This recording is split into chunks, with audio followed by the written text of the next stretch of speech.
Take one more call, then I got to go. I know you got to go. But this. Thanks. Hi, you're on the air. Hi, Glenn. This is one of the questions I had called in earlier on, is that whole fishing thing. Yep. And I appreciate some of that clarification, but what I want to understand clearly is and, you know, you can answer when I'm done. Just the couple of questions I have is, was it an issue of controlling people trespassing on the actual land, number one? And if so, hey, yeah, you need to control that. Two, or was it an issue of stopping, I guess what they called them at the time was guides, from actually being on the water adjacent to the land? And then three, if so, how does that get by the whole navigable waters of the state issue, which, you know, basically says that New York State governs the waters? If I understand it correctly, and, you know, if any of this is somewhat off track, please clarify. And like I say, I'll just wait to hear the answers. Okay, thank you, my friend. Thank you. Well, maybe I can try to explain it the best as I understand it. Yes, it was initially the regulation of the river, or control of the river, was to be to prevent the trespassing and the damage that was getting done over that. Now, an issue did come up with the drift boat guys that were coming down. Essentially, they were floating down the river. Then they would come in and anchor in holes. They would get out of the river and fish. And what was happening was that was causing disturbances with other people that actually paid to fish.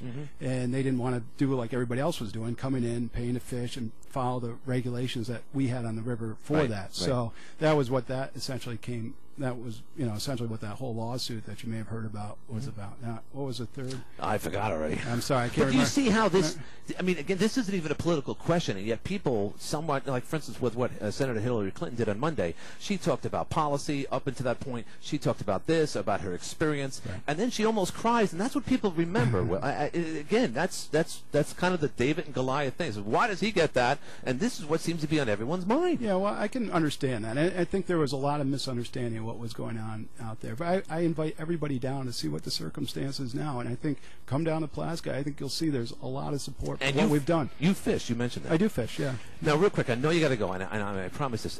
Family, favorite color, favorite baseball team? Really? You know, well, no, I meant. All right. Yes, I'm married. Obviously, I've been married for 11 years. Met my wife up at St. Lawrence. Did you really? She's not a native of the North Country, but I like to say she's got a North Country person's heart. And I have two boys, 5 and 7. Harry and George are my two boys. Harry and George? Yeah. I mean, you know, they're going to be. Don't do it. Don't do it. I know where you're going. Don't do that. No, that sounds. Those are family names. And finally, your favorite band. What's your favorite band? You know, geez, that's the Who traditionally has always been my favorite band, but you know, now I'm a little bit up to date with newer music. I guess, you know, I listen to Dave Matthews. I listen to a lot of folk music. You know, the iTunes is the greatest thing that ever happened. Yeah, I don't know if you use that, but yeah. I got thousands of songs I download from that every time I get a chance. So it's all pretty eclectic type. That's excellent. Mix. Looks like we got one more call, and we're going to call it quits. Hi, you're on the air. Can I help you?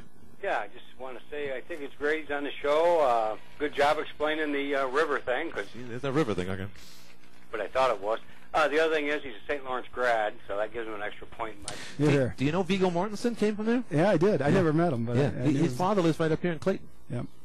My daughter goes there now. It's a great school. It's an awesome school. It is a great school, so I know you got a good education. Yep, absolutely. You most certainly did. Thank you, All Steph. right, thanks. Is that a level 1 school? Is that on the level 1? Level 1. Yeah, they are. Division 1? Yeah, well, not division. Sure. I was listening level to 1.5. Yeah.